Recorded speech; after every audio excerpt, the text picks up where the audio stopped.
Assalamualaikum warahmatullahi wabarakatuh. Pada kesempatan ini, saya Siti Aisyah akan menyampaikan tentang implementasi nilai-nilai aneka. Untuk pertama, saya akan menjelaskan visi misi sekolah SDN Sigrahan 1. Selanjutnya yaitu identifikasi isu yang dikaitkan dengan nilai, fakta, kesenjangan, dan menghasilkan isu. Teknik analisis APKL digunakan untuk apakah ketiga isu tersebut memenuhi syarat atau tidak, dan hasilnya ketiga isu tersebut memenuhi syarat untuk dipecahkan masalahnya. Lalu selanjutnya saya menggunakan teknik analisis UFG, di mana didapatkan hasil bahwa masalah yang harus saya tekan terlebih dahulu yaitu belum optimalnya kreativitas guru dalam pembuatan media pembelajaran yang kreatif dan inovatif. Sehingga isu yang terpilih yaitu belum optimalnya kreativitas guru dalam pembuatan media pembelajaran yang kreatif dan inovatif. Berdasarkan hasil analisis dengan teknik UFG, isu paling prioritas adalah belum optimalnya kreativitas guru dalam pembuatan media pembelajaran yang kreatif dan inovatif. Isu ini sangat mendesak karena apabila tidak segera ditangani, maka materi yang disampaikan tidak dipahami oleh siswa. Selain itu, dapat membuat siswa jenuh dalam pembelajaran. Penggunaan media pembelajaran materi dapat lebih tersimpan di memori otak dibandingkan tidak menggunakan media. Selanjutnya yaitu mencari penyebab akar masalah dengan menggunakan fishbone diagram. Dari diagram ini kita mengetahui bahwa isu belum optimalnya kreativitas guru dalam pembuatan media pembelajaran yang kreatif dan inovatif ada 4, yaitu main, material, metode, milieu. Selanjutnya yaitu menggunakan teknik gap analysis.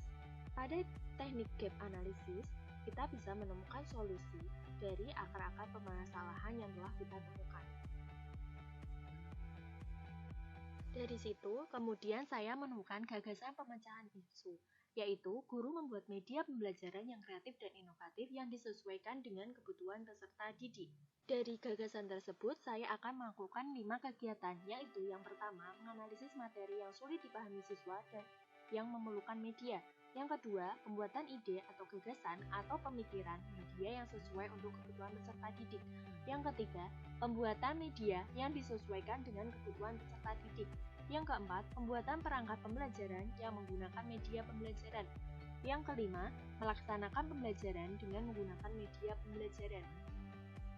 Selanjutnya, saya akan mengimplementasikan prinsip aneka dengan kegiatan tersebut, yaitu yang pertama, akuntabilitas, yang kedua, nasionalisme, yang ketiga, etika publik, yang keempat, komitmen mutu, dan yang kelima, anti korupsi.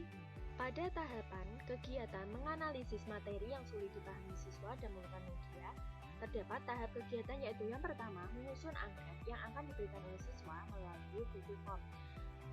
Kegiatan tersebut mengandung nilai komitmen mutu, yaitu efektif dan efisien. Yang kedua, berkolaborasi dengan guru lain mengidentifikasi materi yang sulit dipahami siswa, yaitu mengandung nilai nasionalisme, kerjasama. Yang ketiga, berkolaborasi dengan guru lain mengidentifikasi karakteristik siswa, yaitu nilai aneka, nasionalisme, kerjasama. Yang keempat, mengatur jadwal konsultasi dengan mentor kepala sekolah dengan sopan dan santun mengenai angket tentang media pembelajaran yang disesuaikan dengan kebutuhan peserta didik, yaitu nilai etika publik sopan santun. Yang kelima, memberikan angket kepada siswa tentang media pembelajaran secara mandiri, yaitu anti korupsi mandiri. Yang keenam, merekap dan melaporkan dengan jelas yang telah diberikan kepada peserta didik, mengandung nilai akuntabilitas, tanggung jawab. Nah, pada kegiatan kedua yaitu pembuatan ide gagasan atau pemikiran media yang sesuai dengan kebutuhan peserta didik. Pada tahapan kegiatan yang pertama yaitu mengatur jadwal konsultasi dengan jelas, yaitu nilai A, aneka, akuntabilitas, kejelasan. Yang kedua, menghubungi kepala sekolah melalui WhatsApp dengan sopan dan santun untuk menjadwalkan pertemuan menyampaikan terkait dengan pembuatan media pembelajaran, yaitu nilai etika publik sopan santun. Yang ketiga, disiplin dengan datang tepat waktu sesuai jadwal pertemuan yang telah ditentukan. Itu nilai anti korupsi disiplin. Yang keempat, menyampaikan rencana dan konsultasi berkaitan dengan pembuatan media pembelajaran, yaitu nilai nasionalisme sila keempat. Yang kelima, menyampaikan prototipe media pembelajaran yang inovatif yang akan digunakan dalam pembelajaran, yaitu nilai aneka, komitmen mutu, inovatif. Yang keenam, menerima masukan dari mentor mengenai media pembelajaran, yaitu nilai nasionalisme sila keempat. Selanjutnya, kegiatan ketiga yaitu membuat media sesuai dengan kebutuhan peserta. Tahapan kegiatan yang pertama, merumuskan tujuan pembelajaran secara jelas, yaitu nilai A, akuntabilitas, kejelasan. Yang kedua, menentukan kerangka, isi bahan pembelajaran secara cermat, yaitu nilai etika publik cermat. Yang ketiga, menentukan bahan atau alat yang digunakan secara jelas, yaitu akuntabilitas, kejelasan. Yang keempat, berkolaborasi dengan yang ahli dalam pembuatan media pembelajaran, yaitu nasionalisme kerjasama. Yang kelima, membuat media pembelajaran sesuai dengan teliti dan menarik, yaitu komitmen mutu. Yang keenam, menyelesaikan pembuatan media sesuai waktu yang telah ditentukan, yaitu anti korupsi tepat waktu. 7. Konsultasi dengan mentor dengan sopan dan santun mengenai hasil media pembelajaran yang telah dibuat, yaitu nilai etika publik sopan santun. Selanjutnya, kegiatan yang keempat, membuat perangkat pembelajaran yang menggunakan media. Tahapan kegiatan yang pertama, mengidentifikasi kompetensi dasar yang akan dipelajari dengan cermat, yaitu nilai etika publik cermat. Yang kedua, menentukan indikator pembelajaran dari kompetensi dasar secara jelas, yaitu nilai akuntabilitas jelas. Yang ketiga, menentukan langkah-langkah kegiatan pembelajaran dan menggunakan media pembelajaran yang inovatif, yaitu nilai komitmen mutu inovatif. Yang keempat, menentukan penilaian dan evaluasi pembelajaran secara jujur dan tidak ada manipulatif, yaitu anti korupsi jujur. Yang kelima, konsultasi dengan mentor secara sopan dan santun terkait dengan rancangan pelaksanaan pembelajaran atau RPD, yaitu nilai etika publik sopan santun.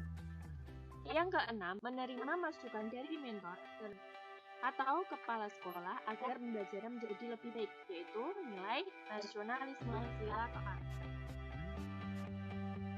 Selanjutnya yaitu kegiatan yang kelima, melaksanakan pembelajaran dengan menggunakan media. Tahap kegiatan yang pertama, mengucapkan salam dan menyantun, nilai etika publik santun. Yang kedua, menanyakan kabar siswa dan melakukan presensi secara tanggung jawab, yaitu nilai akuntabilitas tanggung jawab. Yang ketiga, berdoa sebelum dan sesudah pembelajaran, yaitu nilai nasionalisme sila ke-1. Yang keempat, menyanyikan lagu nasional, nilai nasionalisme sila ke-3. Yang kelima, menyanyikan gaya singkat dan sederhana agar semangat dalam pembelajaran, yaitu nilai anti korupsi sederhana. Yang keenam, melaksanakan pembelajaran dengan menggunakan media pembelajaran yang menarik dan inovatif, yaitu nilai komitmen mutu inovatif. Yang ketujuh, memberikan reward kepada siswa yang aktif dan memberikan punishment kepada siswa yang kurang disiplin sesuai dengan rekapan selama pembelajaran, yaitu nilai anti korupsi adil. Yang kedelapan, memberikan kesimpulan pembelajaran secara jelas, yaitu nilai akuntabilitas jelas. Yang kesembilan, siswa melaksanakan evaluasi pembelajaran secara mandiri, yaitu nilai anti korupsi mandiri. Yang ke-10, memberikan penilaian secara objektif dan jujur, yaitu nilai anti korupsi jujur. Yang ke-11, konsultasi dengan mentor dan santun setelah melaksanakan pembelajaran dengan menggunakan media pembelajaran yang menarik dan inovatif, yaitu nilai etika publik sopan santun.